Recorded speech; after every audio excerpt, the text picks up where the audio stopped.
So we'll call the meeting to order, and the first item is to approve the agenda. Move, Mr. Chairman. All right, we have a motion by Commissioner Pavlik. Second. And go ahead, Mike. We have a second by Commissioner Emeritus Hanson. He's moving up in the world, right? Yeah. And any additions, deletions? All those in favor say aye. Aye. Opposed? Very good. The next item is we'll approve is to approve the minutes from November 22nd. Any additions, deletions, corrections? I didn't think we were there that long, two pages here. I'll move, Mr. Chairman. All right, we have a motion by Commissioner Pavlik, Second. second by Councillor Holden. All those in favor say aye. Aye. Opposed? Very good, thank you. Mr. Sutherland, you're on. All right. So just briefly introduce myself. I'm Ron Sutherland. I manage a site here in International Falls for Jaguar Land Rover. It's been, I believe, 9 years now. Paul can confirm that we've been on site here in International Falls. It's been a really good arrangement with KETA. They've been really great in supporting our needs up here. Paul and his team have been right on the ball, getting everything done that we needed. In the past, when we first started up here, our groups were rather small. We'd have maybe 20 people come to International Falls in a year. They'd bring 5 or 6 vehicles. They'd be here for 2 or 3 weeks. It progressed from that through the years, where we expanded from our first cold chambers. KETA was going to build us a second set of cold chambers. We got up to the point where we would have close to 100 engineers come into town in a year. They would bring 75 to 100 vehicles, and they'd spend approximately 1,500 nights in the hotels in International Falls. So it was a pretty big economic boon at that time. Unfortunately, COVID has come through. It's really made everything a lot more difficult for us. We actually had to evacuate our staff from both here and Denver and get them back to the UK on very short notice. When that happened, it was basically get them on an airplane tomorrow because they're afraid they wouldn't be able to get back in. So it's really put a hamper on us.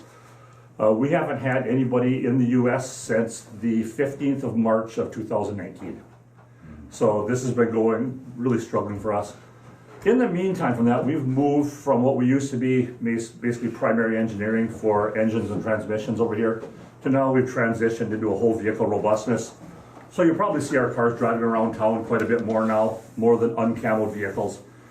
So we've gone into checking everything from the front bumper to the rear of the cars. So we're trying to eliminate problems that would come up under warranty. One of the benefits this has had for the community is we've employed a lot more local people.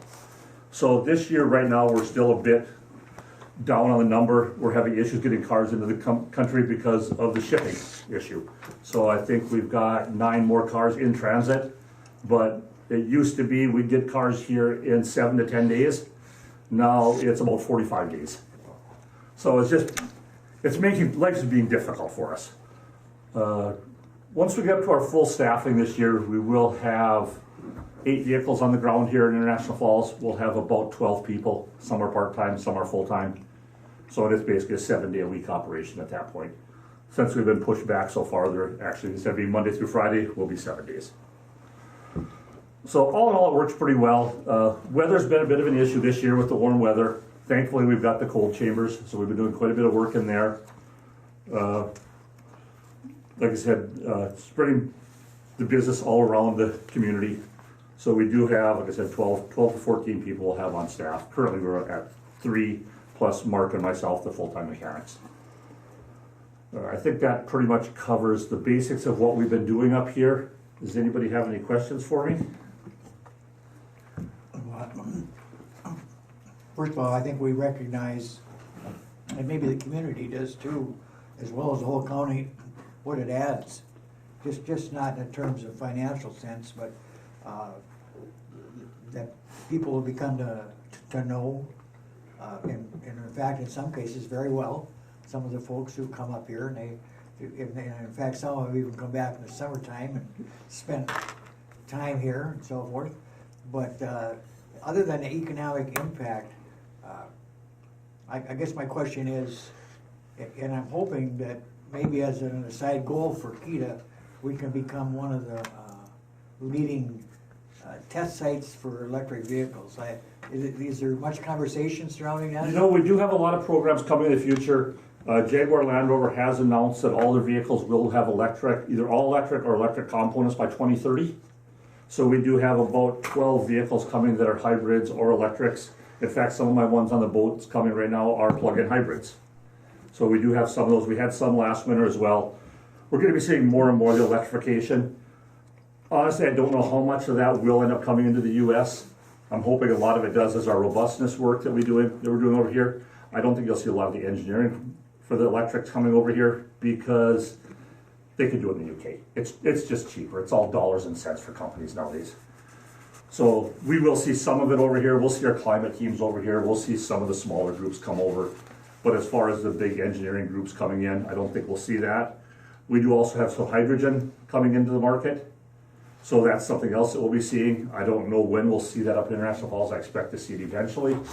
We are looking at some future plans for how we can support the test sites with the hydrogen vehicles, or refueling the hydrogen vehicles. It would just be an issue because there is no local infrastructure for it, for fueling out on the road and things like that. But yeah, we will be seeing more and more of the electrics all the time.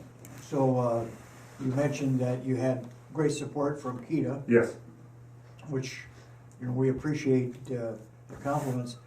Is there anything that the board could do to try to help augment your efforts? Not really a whole lot. I mean, right now we've got, KETA's helped us install the 50 kilowatt rapid charger that we have on site here. Future is going to be going to the 150 to 350 kilowatt. We are putting those in at a couple of our sites. International Falls, it was just decided that since we already have this one, we'll just make do with this. I mean, it is a big investment. Power here onto the airport site has always been a bit of an issue, just because there's so much demand. The power loads for that are so high, and the usage is so small for us. So with Minnesota Power, I think it'd be a bit difficult. I mean, Paul struggled with that in the past. I think the electric charging is something that the KETA will have to look into eventually, because it's not just us that's going to need it. I'm sure some of the other people on site are going to be asking for it. It's just, that's the way the market's going. I could, Mr. Chair. And Ron's been a great partner too, because we're all on the same team, and the fact that he's local, and I remember when Jaguar made the decision to locate here, relocate to I Falls, that I introduced Ron to, at that time, Craig Hopkins and John Florida, because Ron had a lot of history with going way back to when this facility was built 30 years ago with Kelsey Hayes and General Motors. Ron and his father supported a lot of that early work, so he's been around this a long time, got an engineering background, he spoke the language, and he's become a really important asset to Jaguar Land Rover. And Ron has to travel a fair amount to support these different locations, but he's been really great, and he's always there to assist us when, for instance, we needed additional space in one of their coal boxes. Ron makes it available, he makes sure that we're communicating, and he's really brought the level of even this facility up.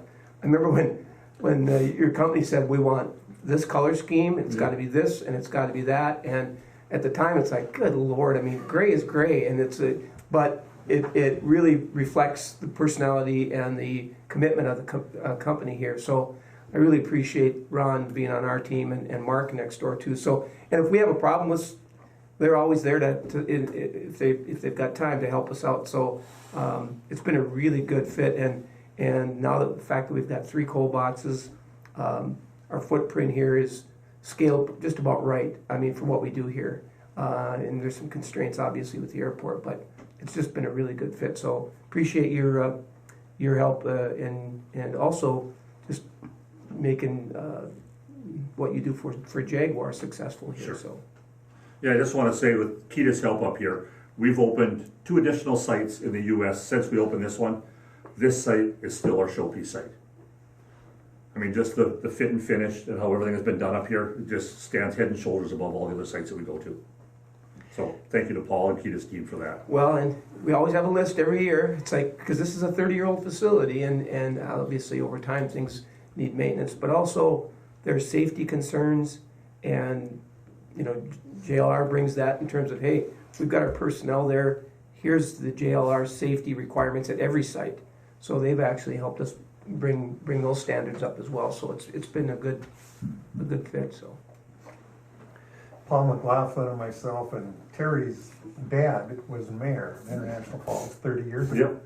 And we were getting into this cold weather stuff. And make a long story short, we're working with Speardrip and we were out in Detroit a lot. Yeah. So we came back and went to the county board and the city council and told them we need, I can't remember, it was a lot of money. Yeah. A couple $100,000 from each one. And Larry Chisek, who was the commissioner at the time, he was the only one that asked the right question.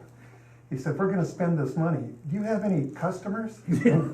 I said, not a single one. No. This is, Build it, they will come, right? but working with Speardrip, I mean, we felt comfortable that we would get people, and then we brought Paul on, and Yeah. things went from there, and it worked out well, but everybody was pretty skittish when we started.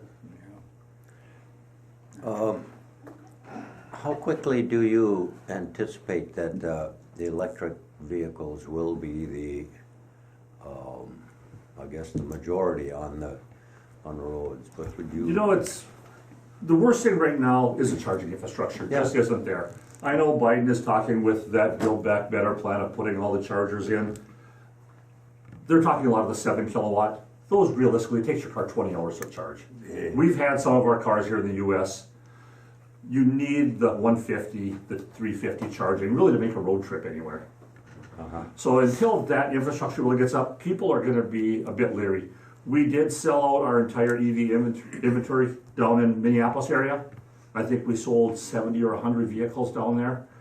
We've also sold 30,000 of them to Waymo for the autonomous EV, so they've got some self-driving cars doing taxi service.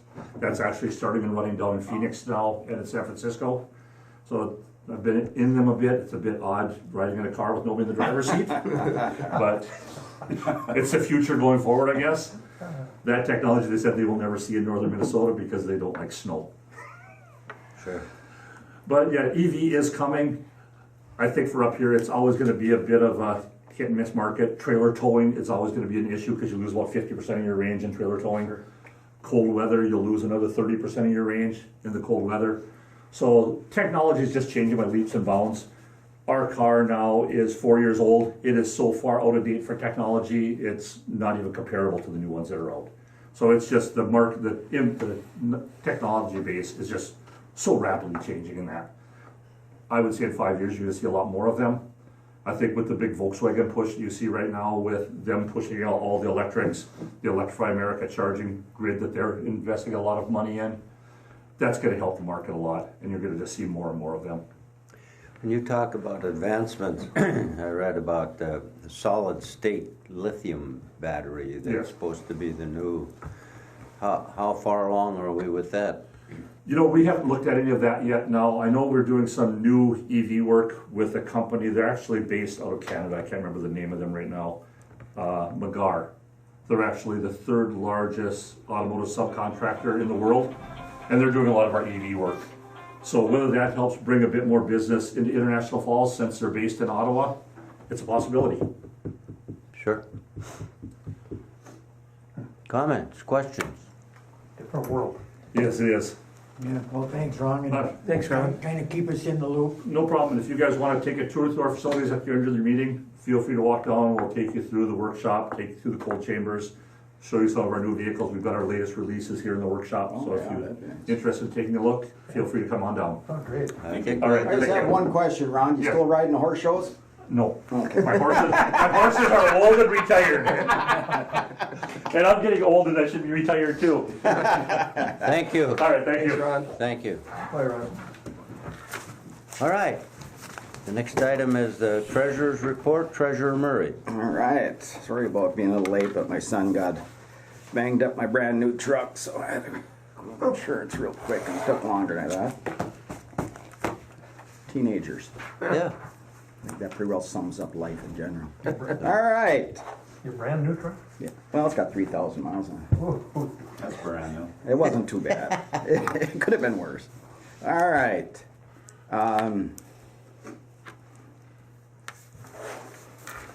Okay, I looked over the financials on Friday. First of all, I looked at KEDA. There was no transfers made to the Kita fund. Financials, so the reports look pretty good compared to other years. Nothing too big difference, and if I'm wrong, just let me know if I should add something, but it didn't look bad for me. I'd like to make a motion to pay the unpaid bills for Kita in the amount of $20,913.12. I'll make that motion. All right. We have a motion from Treasurer Murray to pay the Koochiching Economic Development Authority bills. Do we have a second? I'll second, Mr. Chairman. We have a second. Do we have any questions? All right. All those in favor say aye. Aye. Opposed? Very good. Thank you. Cold Continue. weather testing, again, there was no transfers out of that account or in the account. And also, all the financial statements look good. There's a dated 12/20/2021. I have bills in the amount of $14,768.60 to be approved, so I'll make a motion for us to approve those today. All right. We have a motion by Treasurer Murray to pay the receivables for, not the receivables, the invoices for cold weather testing. Any questions? And there is an additional sheet. Yes, there's one For Bremer. on the back for Bremer. This is the bank. This is a bank breaker, $14. That was a big one. All right, then I don't know if I can make a motion to approve it, and it's a lot of money. Just kidding. You want to add that to your Yeah, motion? 14, Correct. what was it again? 14? $14. Just even, all right. We have a second yet? No. I'll second. We have a second from Councilor Holden. Any questions, comments? Nope. All those in favor say aye. Aye. Opposed? Very good, thank you. Okay, and last of all, JLR is unpaid bills and the amount of $1,963.40. I would make a motion to pay those bills. All right? We have a motion to pay the bills from JLR, Jaguar Land Rover. Jaguar. Second. We have a second. Any discussion, questions? All those in favor say aye. Aye. Opposed? Thank you, very good. That's it, Thank you, Treasurer Murray. We'll move on to the SPDC update. Right now, we are collecting pre-applications for the DEED Minnesota Main Street Program grant. It's a grant and a loan. We've received probably about 15 or 16 applications so far, and we are going to ask the Northland Foundation to help us, or to be the one to put in a request for proposal to DEED to get this funding. So the grant would be up to 30% of each project. So we have to define a corridor, and it's due to COVID and the COVID impacts, especially tourism to the community. I don't know, Paul, if you have anything you want to add. It was a program initiated last year, $80 million, and it was phase one, which was primarily for those businesses on Lake Street and in the Twin Cities that were affected by the civil unrest after George Floyd and COVID. So the phase two was really directed to outstate areas, and again, tourism areas affected by COVID. We think we've got a real strong case here with the border closure hitting us doubly up here, and it's really designed to help Main Street businesses or corridors, central business corridors, rebuild or reinvest. So it's an opportunity to leverage some of that money. So it's been received well by both the Main Street, Highway 53 and 11 West. that large corridor defined. A lot of businesses are at least looking at it at both the grant and the loan program. Loan program up to $2 million, is that? Yep, up to 2 million, 80% loan guarantee. Yeah, so Northland Foundation needs to play that role in being the grantee which we put in the request for proposals. That's the way it's structured. You have to have a nonprofit play that role. So we're going to be meeting with Michael from the Northland Foundation, and I think it will help certainly if we have 15 pre-apps with interest that will support that we've shown that there's a need. So. And yeah, and we would be the partner or organization with Northland Foundation to help go through the projects and work on all of that piece of it. So we would be helping them with the administration part of. Are they, the Northland Foundation, because they are now the old Center for Economic Development agency, is that why they would be, or are they just doing this in a different role? We asked them to be part of that partially because they are part of our Northland SPDC, but they do have a lot of experience with loans, grants, and working with especially deed programs. So we thought that they would be a really good partner for this type of program to have in our area. And there has been other foundations that have done these programs as well through deed. So. And the city of Virginia was awarded dollars in the first round, and so we're hoping that, again, if we come out front with a real good list of projects, and if you know a lot of those buildings downtown International Falls.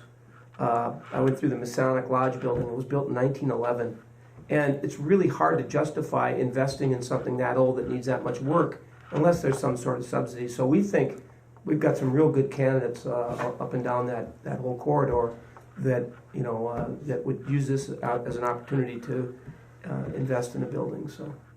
Yeah, and it seems like there's a lot of businesses that are willing to invest a substantial amount of money into our community. Especially like Ronings is one that is very interested in this program about doing some work to the Shannon Square building. So I mean, there's a lot of different businesses that I think would put a lot of money into, and we would have a really more vibrant downtown area if we could get this program. Okay, so it's capital projects, is that Correct. Yeah. Any questions? Is this confined simply to International Falls, or are the other cities able to take part in this? We've had a couple applications from other cities, and we're just trying to define, you have to define a corridor, and so once we get that, and I know that talking to Virginia, there can be a couple projects that are outside of that corridor, but the main bulk has to be in the corridor. So we're gonna have to kind of look and see what we can include and what we can't include. But we would like to include as many businesses as we can in this, and that's kind of why we wanted to do the pre-application, was that so we could look and see what are the projects that we have out there, and how do they fall, and try to get people thinking about what they can do if they might have a project that they want to do. And if we can't get this program, what are some other ways that we can help these businesses achieve these projects? So it's been really good for us, and Paul and I went on the radio also and spoke about it, and so we've got a lot of interest, so it's been really good. I was thinking of corridor in terms of Little Fork and Big Falls and North Home.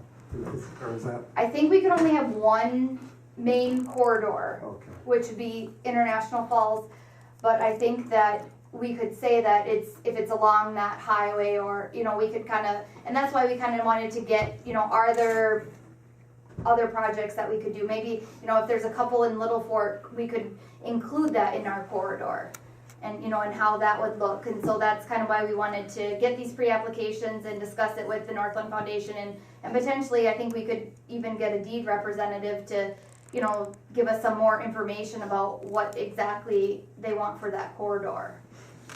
Thank you. Any other questions of Joanne? Okay. Thank you for the update. And, Joanne's put a lot of time into this, and Yeah. we're just crossing our fingers. But again, I think we can make a real strong case. I look forward to. when is it due? The deadline is still not defined, but they're saying before March 1st. Yeah, I think they said the beginning of March, the notice for applications, request for proposals will be put out, and then I guess it moves fairly fast, I believe, from there. So people that are wanting to do spring projects, it would be a good program to be involved in. All right. Any further questions? Thank you. Yep. Also, we're going into a new year, so new contract with the Northland SPDC. They applied for a grant, and we did get some additional funding to do outreach and more outreach projects. And we'll get the final dollar amount hopefully soon here on what that will be for the next year, so that we can do some more classes, and I can go to more meetings, and we can do more things like in Little Fork, Big Falls, North Home, those areas where we can be a little bit more visible, and we'll have the finances to be able to support that. Good. Anything else, Joanne? No, that's it. All right. Thank you. We'll move on to the, we don't have Mayor Droba on. No, Mayor Droba unfortunately could not attend, and All right. he contacted me prior to the meeting. All right. Yeah. So we'll move on to the director's report, Mr. Nevinen. Yeah, and just a couple items here, and I want to just focus some more on cold weather testing. But after last month's meeting, Mr. Roach, we said, he requested that additional outlot, and I think the point was made that we would like to see a formal request.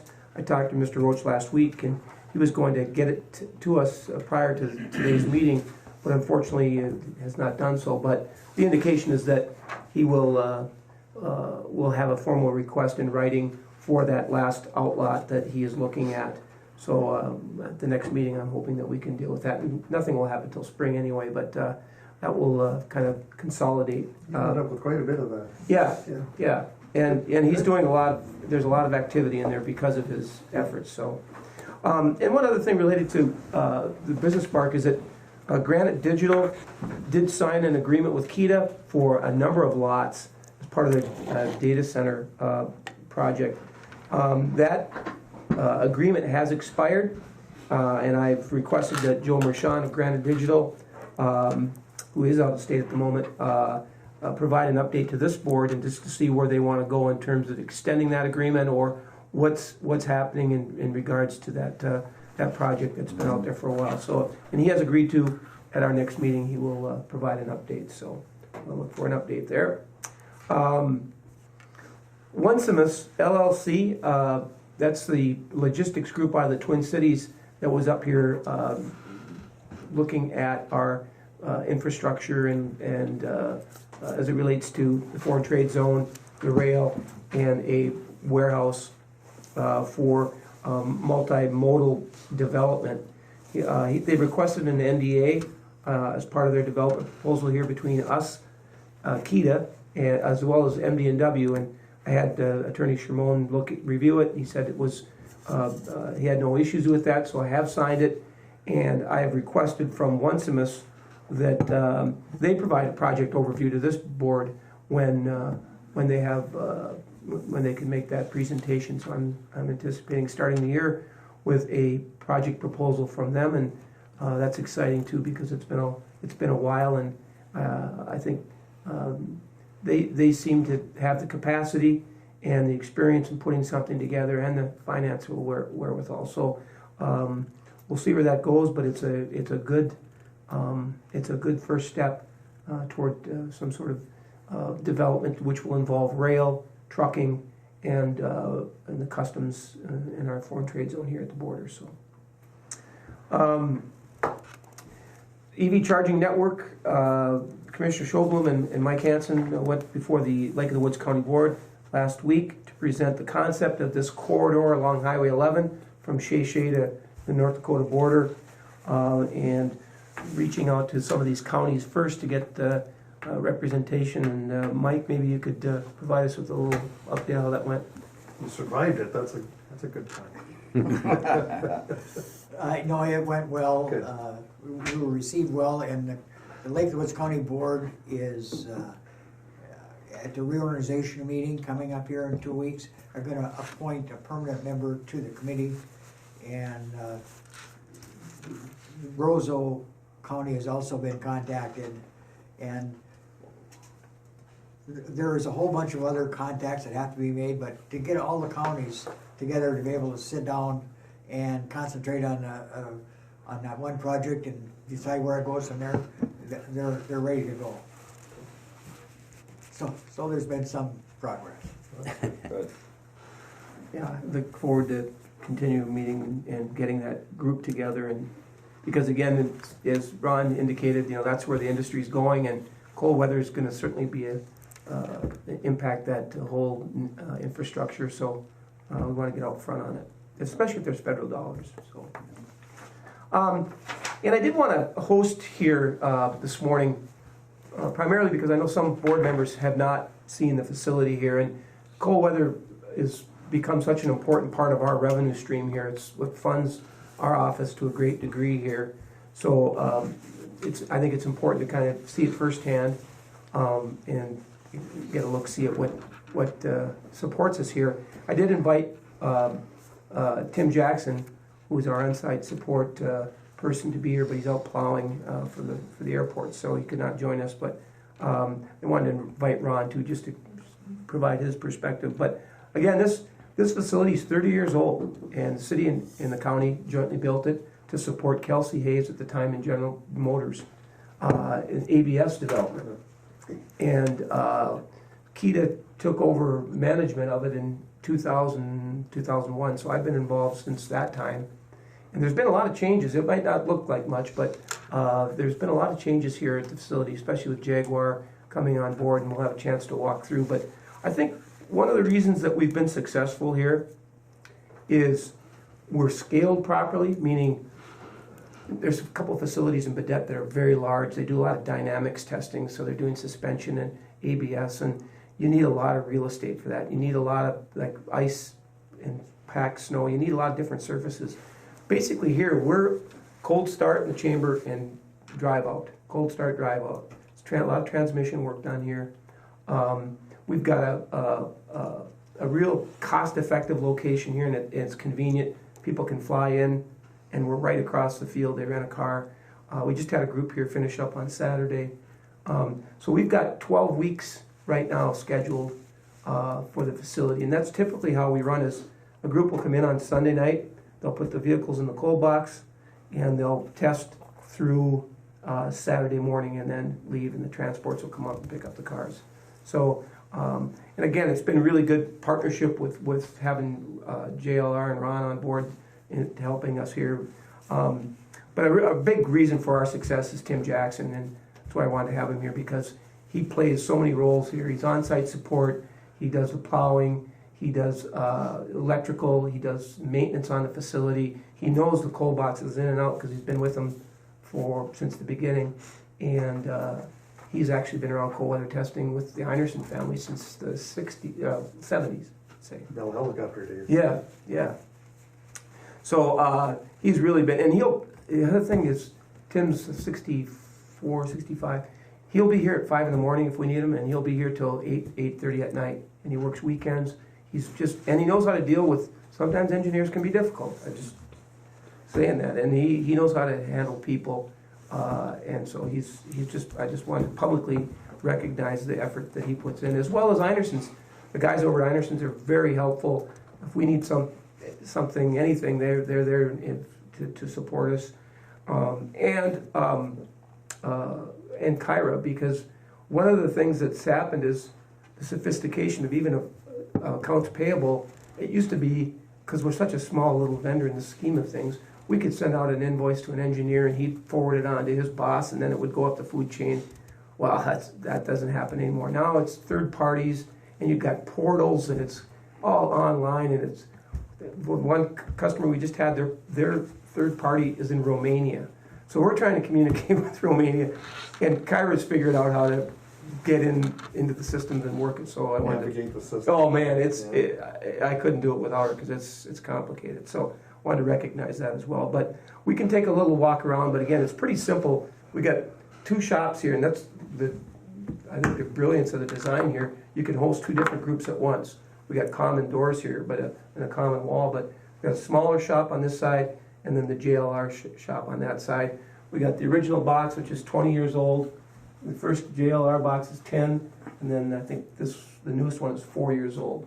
So we're all in the same footprint. It's easy to walk back and forth, and it's secure being on the airport site. So we'll take a look around. But anyway, if you have any questions regarding COVID testing, then How are we coming along as far as repayment to the entities? I know they gave us a break, and got two payments left, 2 years. and then the third one will be paid for. Yeah, 2 more payments, yeah. That's pretty cool. Yeah. Yep. And there again, that's the partnership with the city and the county. I think they've understood the importance of the community. Ron referenced that one winter, 1,500 room nights alone. And I'll say too, that one of the reasons that the new hotels, they're very, when they get outside people looking at the cash flow of the hotel, they say, how are we going to get through November and through March? Well, I start sharing some of these numbers with the cold weather testing, and a lot of that's Monday through Friday, and they're professionals, and our groups average from about 8 to 14, so that's, that's a pretty significant customer base, so that's helped as well. And just between fuel and parts and rental cars and hotel rooms and meals, they spend well over $1 million every season here with the activity. So it's been good for the community. I think the city and county recognize that as well, and they've been great partners. So Any other?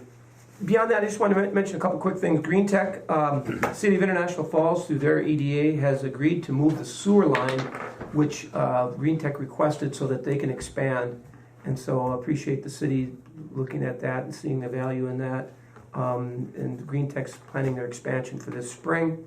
They're anticipating 10 new jobs as a result of that. And if you drive by the facility, you can see that parking lot is full of employees. And had a chance to go through it again. Mike, you got a chance to tour. It's impressive what's going on over there. Yeah, they say all the time too. Yeah, you're still looking for people. And then I just wanted to wrap up with the Paul Bunyan Last Mile Grant Program. We had 11 participants, 26 that we identified for this. And again, this is people that are beyond a quarter mile from the fiber. Paul Bunyan agreed to work with the county on that. The county has some COVID funds to pay, the homeowner has to pay 50% of the cost to run it. And then the county offset the other 50% with COVID funds so we could help some of those people connect. And I think it's been a great partnership with Paul Bunyan and the other providers. We're going to see more of this as we look at other areas that are underserved but have kind of immediate or semi-immediate access to the fiber network. So those people we're pretty excited about this opportunity. So with that, I'll just that's my report and leave it at that. Any questions or comments? Good job. Yes. I think the last mile project is that'll help a lot. Yes. But that opens up a lot of things for households, including working from home. And that we sometimes forget about that there's a lot of business going on from people's homes. Mm-hmm. And so the sooner we can connect everyone. Especially with COVID too. Yeah. And people have school. Well, that's going to be, you're going to find that that's going to be a lot more common is remote working remotely. So anyhow, that's good to hear, and we need to keep working on it. Yeah. Any other comments, questions? Next item is city-county updates. We can start with Councilor Holden. Okay, Green Tech. Betty and I, city administrator, attended a meeting and took a tour of the building and sat down with the two owners for the company, and they made it clear that they'd like some help moving the sewer line so they can make their expansion, build a big building there next to the existing one. And with that said, it was a great meeting. They also shared with us that if things didn't go right, they could possibly be moving out of here. And so I looked at, as president of EDA, I looked at what we could do in my mind to help them out, to make sure that we didn't lose that company to the Iron Range. And the company's doing great. I believe it's about 60, 70 employees. They're producing about 11 wood stoves finished every day. Environmentally sound, they're ranked as one of the top wood stoves built in the nation. I think in the top 3. They can ship to Ireland, they can ship Europe, whatever, because they're that good. Part of the tour was we went outside, and concern, I mean, they can get by with it, but they like to put their material out of the weather. So part of this expansion is not only to make more room for more employees, and they're elbow to elbow in the existing one, but also to get the material out of the weather and get it inside. So that was really a big deal. So I didn't know, I knew what I wanted to do. I'm for economic development in International Falls, big time. I want to commend Paul for coming to the meeting. Paul came to the meeting, and during that meeting, I spoke, city administrator spoke, but what really sealed the deal with the other board members on EDA, who were, I wasn't sure how they were going to vote, was Paul Nevinen spoke about how good this would be if we help out and get the sewer line moved and get the expansion, make sure we seal the expansion in International Falls and it doesn't go south. And he did a great job. And so when the smoke cleared, it went unanimous. And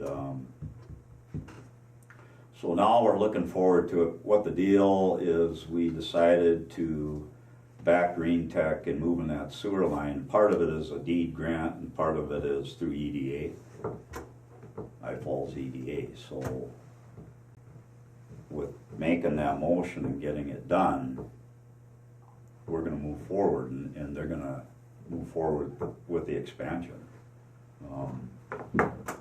The importance of that, huge. I mean, yeah, it's sure. only going to get better and better.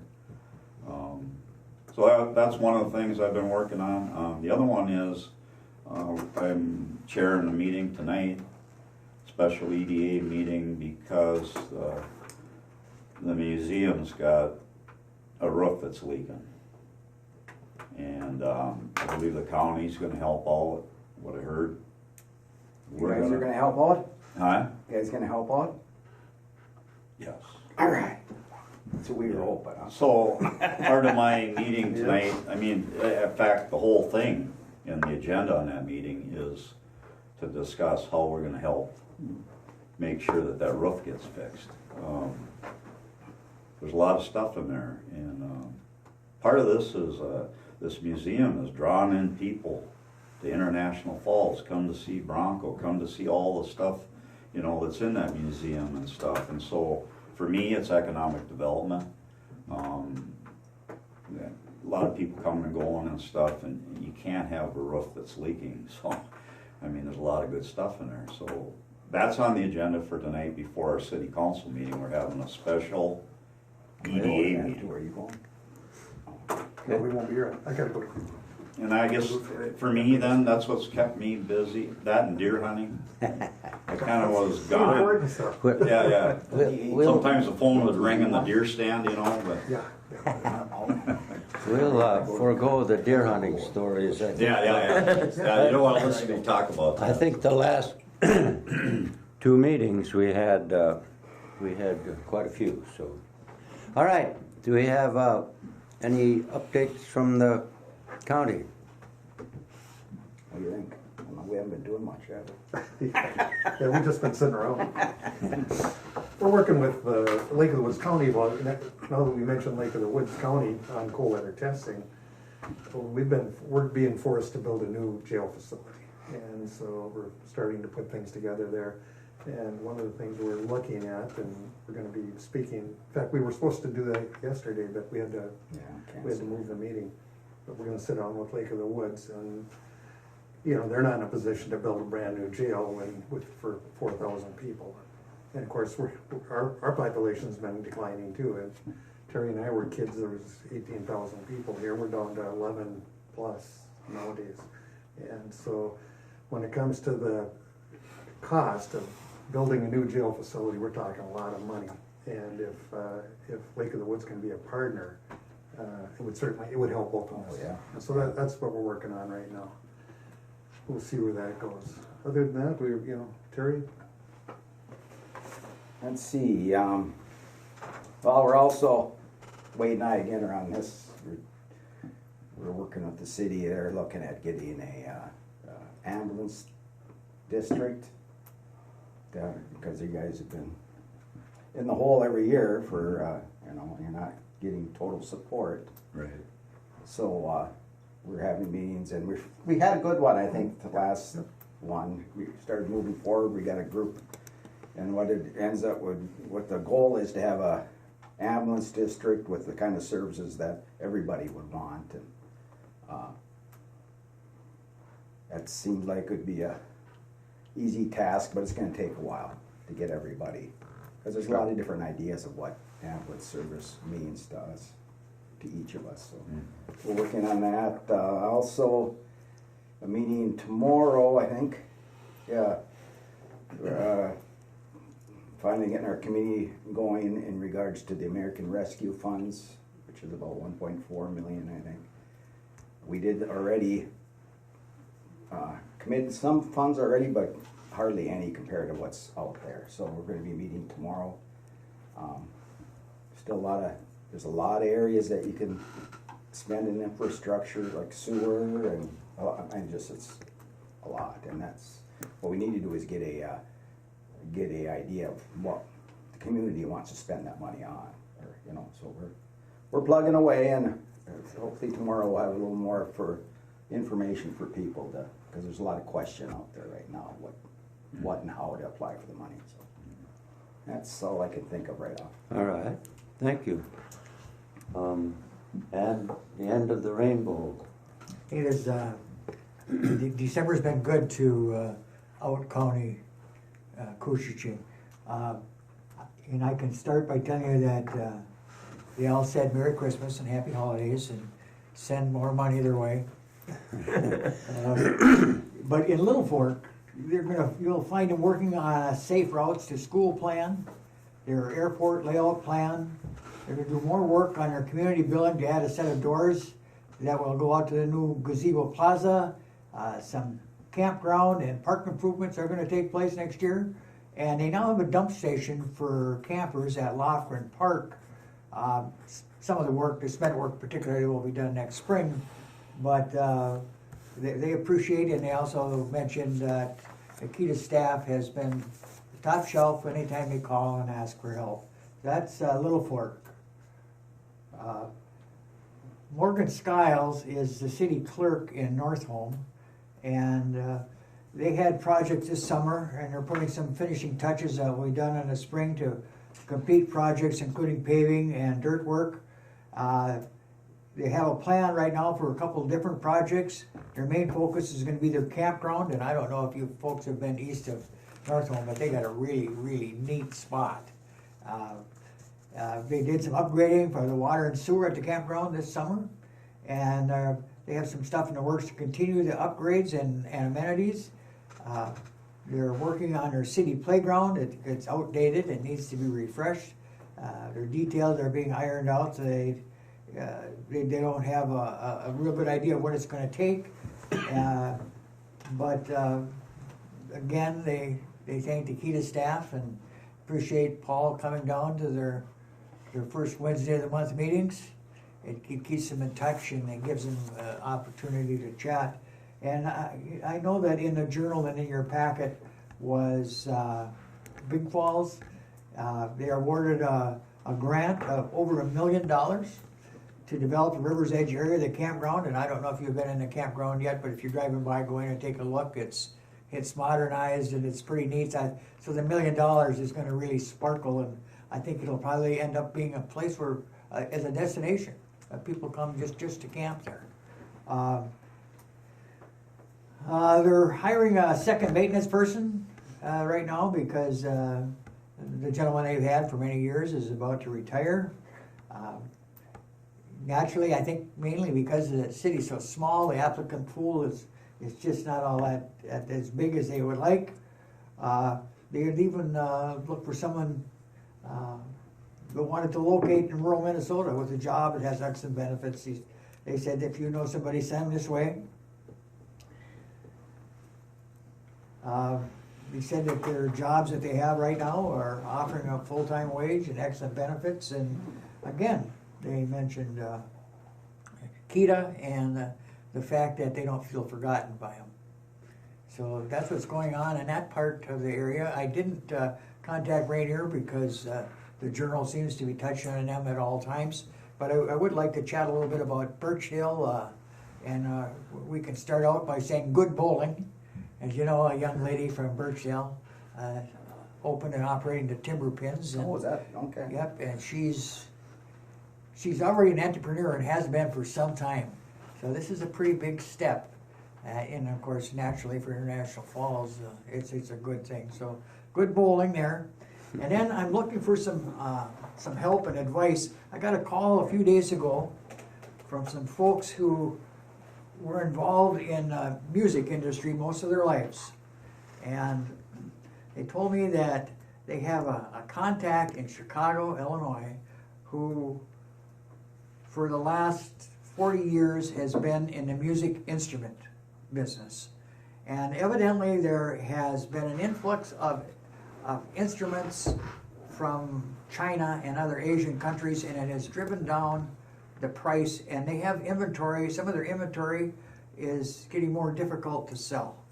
So they were wondering if there was any opportunities up here, and they would consider donating it, as well as maybe paying the freight. And what they have is 50 violins, and they're all sizes. Now, I didn't know that violins came in different sizes, but they have 50 of them, and they're looking for a home, as well as they have a dozen cellos, and the cellos are what they call 3/4 size. So I was looking for ideas, and I've only been able to ruminate about this for the last day or so, but 50 violins, 12 cellos, shipping paid, right to International Falls. Interesting. I know, did you see me? Call Bacchus, because Bacchus is looking to start up music programs, so they're collecting. We just got to do electric piano, and we're getting some ukuleles, and since we had a past and a current school board member of District 361, I wondered if there might be any interest there. But 50 violins of all sizes and a dozen cellos. or Kathy Tompkins, or me if my house was bigger. Mike is curious, how did they get the Chicago I Falls Birchdale connection? Well, they were on a road trip and they asked somebody about the end of the rainbow and they ended up in Birchdale. Is it base henge though? Is it maybe? Yeah, Okay. yeah, Cool. yeah. That's So, something we'd be interested in as a board, maybe, learning how to play some instruments and They- play it back as You one. fiddle around enough. they told me that you can learn the cello in a week. In a week? Yep. They haven't met. There we go. We can start. They haven't met people like But that. I struggled to turn the radio on. It didn't seem to matter. But so it's a for sure deal. 50 violins of all sizes and a dozen cellos, and the freight will be paid. Wow. So, I don't know where to actually go from there because as I say, I haven't Right moved here. it enough. Right there. Yeah, I saw her gesticulating. Yeah.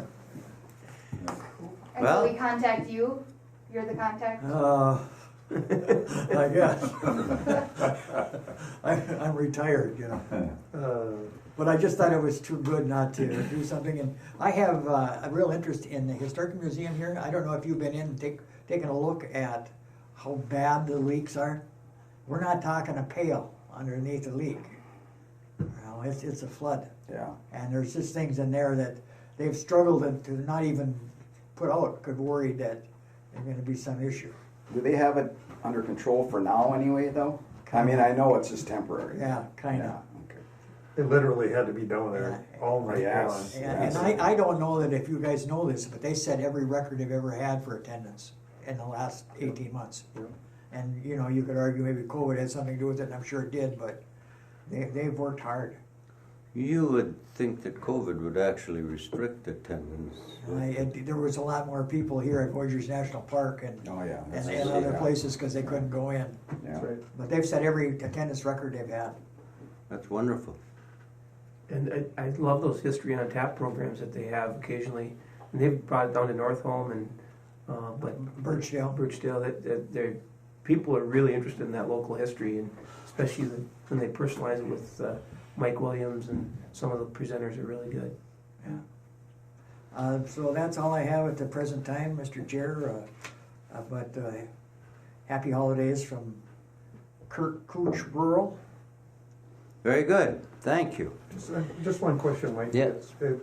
Getting back to Northland, is Dr. Struess involved at all anymore? He is to the extent he can, but he's had his mom, he's had to caretake. Oh, okay. And, it's a full-time deal. Dr. Struess is. Yeah, he's I a hear going machine for Northland. I hear from him from time to time, and his heart's in the right place, that's for sure. He's not on the council anymore then either? No. Okay, thank you. Yeah, I miss him. All right, next item is the public comment period. Any comments?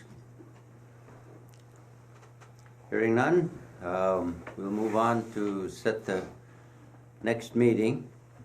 I had January 17th, which is a Monday, but that's MLK Day. I don't know if what offices are open, or if you'd like to meet on that date or not. Makes no difference to me.